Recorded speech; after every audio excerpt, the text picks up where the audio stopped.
Praise the Lord. सबको जय मसीह की। प्रभु यीशु मसीह के नाम में मैं आप सबका फिर से एक और बार जीसस से मिनिस्ट्री में मैं आपका स्वागत करती हूं और मैं आशा करती हूं कि आप हमारी वीडियोस को डेली देख रहे हैं, सुन रहे हैं और आशीष पा रहे हैं। तो मैं फिर से एक और बार आपके बीच में परमेश्वर के वचन को लेकर आई हूँ और मैं आपको बताना चाहती हूँ आज का जो हमारे मैसेज का टॉपिक है वो टॉपिक है how to grow in God. परमेश्वर में कैसे बढ़ें। तो आइए हम छोटी सी प्रार्थना करेंगे। स्वर्गीय पिता परमेश्वर, हम आपका धन्यवाद करते हैं सुंदर दिन सुंदर समय के लिए। प्रभु आपकी उपस्थिति के लिए धन्यवाद करते हैं।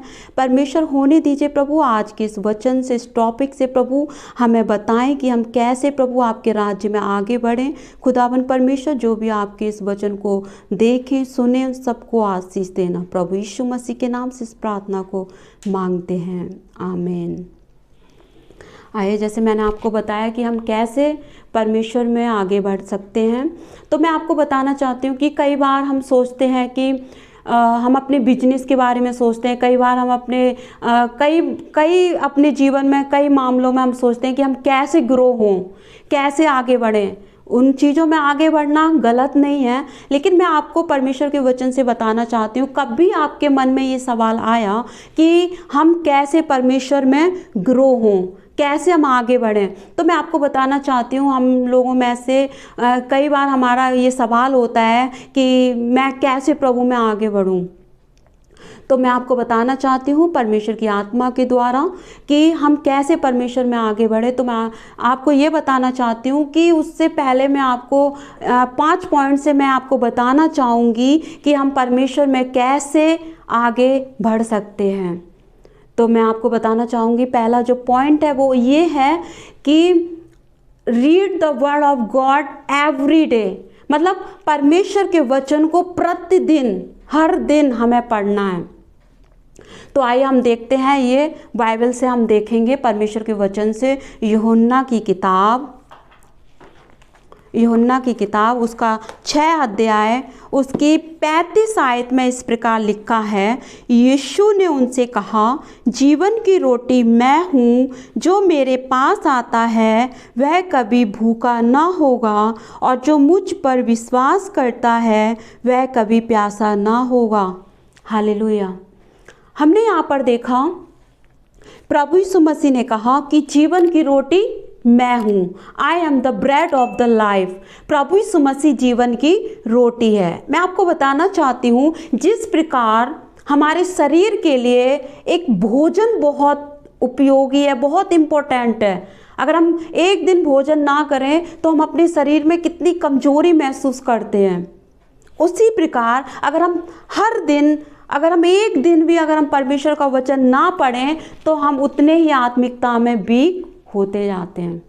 इसलिए मैं आपको बताना चाहती हूँ कि अगर हम परमेश्वर के राज्य में आगे बढ़ें तो उसके लिए हमें सबसे पहले परमेश्वर के वचन को डेली पढ़ना बहुत ज़रूरी है,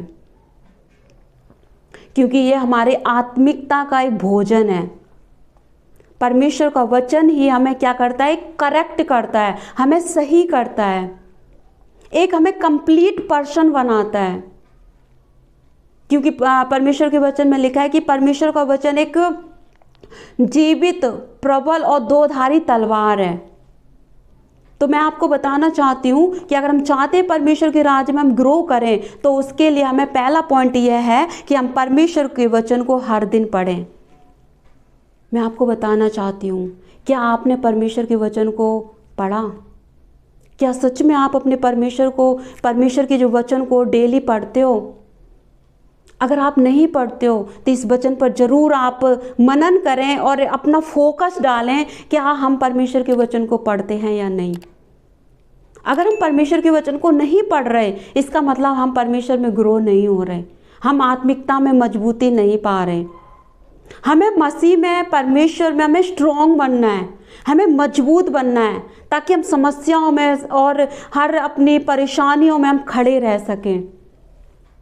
इसलिए हमें परमेश्वर में अगर ग्रो होना है तो हमें परमेश्वर के वचन को पढ़ना बहुत ज़रूरी है। जैसे कि हमने अभी पढ़ा, परमेश्वर का वचन कहता है कि जीवन की रोटी मैं हूँ। प्रभु यीशु मसीह हमारे जीवन की रोटी है। और मैं आपको बताना चाहती हूँ जो दूसरा पॉइंट है वो ये है कि make time for a prayer, मतलब प्रार्थना के लिए हमें समय बनाना है। परमेश्वर में ग्रो होना है तो प्रार्थना करना बहुत ज़रूरी है। जैसा कि मैंने आपको पिछली वीडियो में, पहली वीडियो में मैंने आपको बताया कि हम कैसे परमेश्वर के नज़दीक जा सकते हैं। अगर हमें परमेश्वर से अगर हम प्रार्थना करते हैं तो परमेश्वर के साथ हम प्रार्थना करते हैं, इसका मतलब हम परमेश्वर के साथ कनेक्ट होते हैं और संसार की अभिलाषाओं से डिस्कनेक्ट होते जाते हैं। हालेलुया। तो मैं आपको बताना चाहती हूँ कि परमेश्वर में हमें ग्रो होना है तो प्रार्थना के लिए हमें समय बनाना बहुत ज़रूरी है। आज हमारी इस बिजी लाइफ में हम परमेश्वर को समय नहीं दे पाते। कई बार हम अपनी फैमिली में समय देते हैं, कई बार हम अपने ऑफिस में, अपनी फैक्ट्री में, अपने कई ऐसे हम अपने कार्यों में हम समय देते हैं, लेकिन प्रभु के लिए हमारे पास समय नहीं होता। और हम कहते हैं कि हम परमेश्वर में आगे नहीं बढ़ पा रहे, और हम कहते हैं हमारे काम नहीं बन पा रहे, हमें आशीषें नहीं मिल पा रही। कैसे मिलेगी मेरे प्रियो? मैं आपको बताना चाहती हूँ कि अगर हमें परमेश्वर में ग्रो होना है तो परमेश्वर के साथ प्रार्थना में समय बिताना बहुत ज़रूरी है। हालेलुया। इसलिए हम प्रार्थना के लिए समय बनाएं। जब भी हमें समय मिले तब हम परमेश्वर के साथ प्रार्थना करें। और जब हम परमेश्वर के साथ प्रार्थना करेंगे तो हम संसार की अभिलाषाओं से छूट जाएंगे और परमेश्वर के साथ हमारा संबंध अच्छा रहेगा। हालेलुया। और तीसरा पॉइंट ये है कि हम एक कनेक्ट स्पिरिचुअल चर्च, मतलब एक आत्मिक कलीसिया से हमें जुड़े रहना बहुत ज़रूरी है। हमें चर्च जाना भी, कलीसिया जाना भी, प्रभु के भवन में जाना भी बहुत ज़रूरी है। ये भी एक इम्पोर्टेंट थिंग है, ये भी एक बहुत ज़रूरी बात है। इसलिए हमें कलीसिया जाना भी बहुत ज़रूरी है, वो भी एक आत्मिक कलीसिया, लेजी चर्च में नहीं, आलसी कलीसियाओं में नहीं, एक आत्मिक कलीसिया में। क्योंकि पहली शताब्दी के लोग हर दिन परमेश्वर के भवन में जाते थे और इकट्ठे होकर भजन गाना, प्रार्थना करना, आपस में वो प्रभु के साथ संगति में लोलीन रहते थे। परमेश्वर का वचन बताता है। हालेलुया। तो हमें एक आत्मिक कलीसिया से जुड़े रहना बहुत ज़रूरी है। तो आइए इस वचन के अनुसार हम देखेंगे इब्रानियों की किताब, उसका 10 अध्याय, उसकी 24 और 25 आयत में हम देखते हैं। 24 और 25 आयत, इब्रानियों 10 उसका 24। और प्रेम और भले कामों में उस्काने के लिए हम एक दूसरे की चिंता किया करें और एक दूसरे के साथ इकट्ठा होना न छोड़ें, जैसे कि कितनों की रीति है, पर एक दूसरे को समझाते रहें, और ज्यों ज्यों उस दिन को निकट आते देखो त्यों त्यों और भी अधिक यह किया करो। हालेलुया। तो हमने यहाँ पर देखा कि यहाँ पर परमेश्वर का वचन बताता है कि एक दूसरे के साथ इकट्ठा होना ना छोड़ें। हम मसीह हैं, हम परमेश्वर की संतान हैं, तो हमारा काम है कि हम मसीह लोगों के साथ, परमेश्वर के लोगों के साथ संगति में बने रहें। जब हम परमेश्वर के साथ बने रहेंगे, आत्मिक कलीसिया से जुड़े रहेंगे, तो हम परमेश्वर में ग्रो होते रहेंगे। हालेलुया। और मैं आपको बताना चाहती हूँ चौथा पॉइंट वो ये है, स्पिरिचुअल मेंटर से हम मिले रहें। मतलब हमारे जीवन में एक आत्मिक काउंसलर होना बहुत ज़रूरी है। एक सही सलाह, परमेश्वर के वचन से सलाह देने वाले व्यक्ति से, परमेश्वर के जन से हम मिले रहें। हालेलुया। तो आइए हम देखते हैं प्रोवर्ब, नीति वचन, उसका पहला अध्याय, उसके 5वीं आयत में हम इस प्रकार देखते हैं, लिखा है कि बुद्धिमान सुनकर अपनी विद्या बढ़ाए और समझदार बुद्धि का उपदेश पाए। हालेलुया।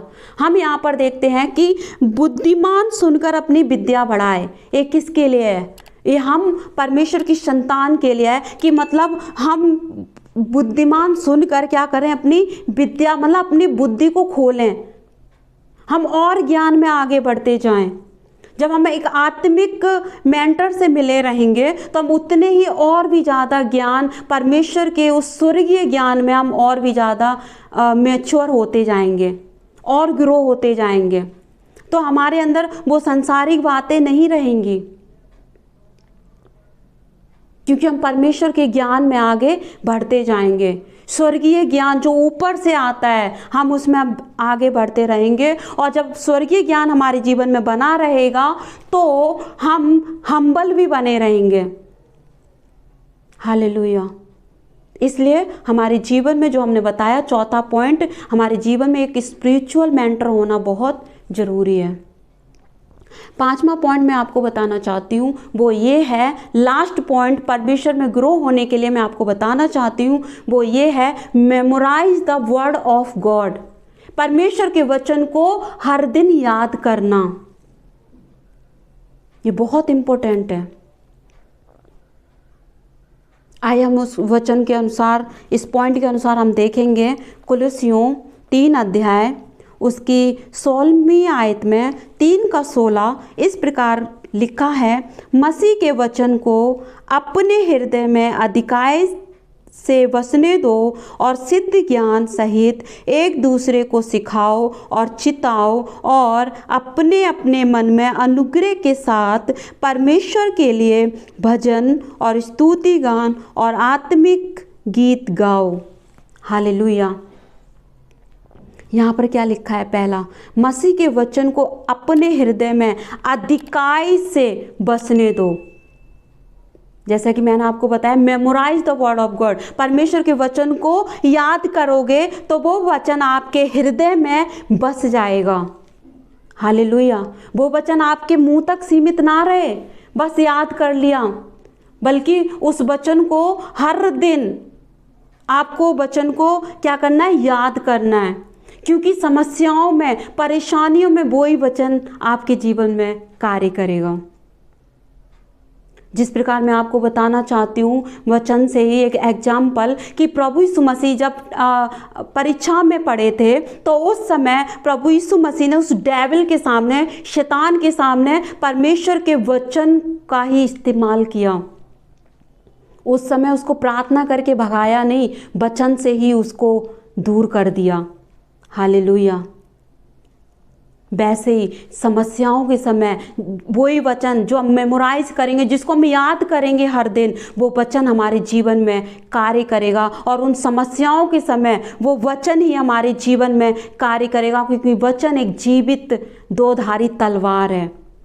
परमेश्वर वो एक वचन है और परमेश्वर अपने वचन के द्वारा हमसे बातें करते हैं। इसलिए परमेश्वर का वचन याद करना बहुत ज़रूरी है। सवाल ये है, क्या आज आपने परमेश्वर का वचन पढ़ा? क्या आपने कभी परमेश्वर से प्रार्थना करने के लिए कोई समय बनाया? क्या आप सच में एक आत्मिक कलीसिया में जाते हो? क्या आपके जीवन में कोई एक आत्मिक मेंटर या आत्मिक एक काउंसलर है? क्या सच में आप हर दिन परमेश्वर के एक वचन को याद करते हो या नहीं? कई बार लोग कहते हैं कि, कई बार मुझसे लोगों ने कहा कि मुझे वचन याद नहीं होता। मैं आपको बताना चाहती हूँ, कोई भी जन, चाहे वो पढ़ा लिखा हो या नहीं, कोई भी जन ऐसा नहीं होगा जिसको अपना मोबाइल नंबर याद ना हो। बहुत लोगों को तो पुरानी से पुरानी बातें तक याद होती हैं, फिर वचन याद क्यों नहीं? इसलिए परमेश्वर के वचन को याद करना बहुत ज़रूरी है। समस्याओं में ये वचन ही काम आएगा। परीक्षाओं के समय, टेम्पटेशन के समय ये वचन ही काम करेगा। हालेलुया। तो इस वचन से मैं आपको ये बताना चाहती हूँ कि अगर हम चाहते हैं कि हम परमेश्वर के राज्य में आगे बढ़ें, तो हमें परमेश्वर के वचन को निरंतर पढ़ना है, प्रार्थना के लिए समय बनाना है, एक आत्मिक कलीसिया से जुड़े रहना है, एक आत्मिक परमेश्वर के दास से जुड़े रहना है और हर दिन परमेश्वर के वचन को याद करना है। हालेलुया। परमेश्वर इस वचन से आप सबको आशीष दे। आइए हम छोटी सी प्रार्थना करेंगे इस समय। स्वर्गीय पिता परमेश्वर, हम आपका धन्यवाद करते हैं प्रभु जी कि आपने अपने इस वचन से हमसे बात की। सच में प्रभु ये 5 पॉइंट प्रभु आपके राज में बढ़ने के लिए जो हमने सीखे प्रभु, इस वचन के द्वारा प्रभु आप हमारी अगुवाई करें प्रभु। होने दीजिए खुदावन परमेश्वर कि हम निरंतर आपके वचन को पढ़ें, प्रार्थना के लिए समय बनाएं, एक आत्मिक कलीसिया में प्रभु जी निरंतर जाते रहें और पिता परमेश्वर आपके आत्मिक जन से मिले रहें और निरंतर हम अपने जीवन में आपके वचन को याद करते रहें।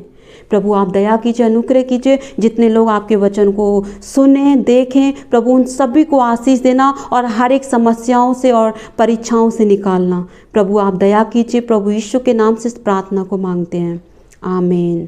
सबको जय मसीह की।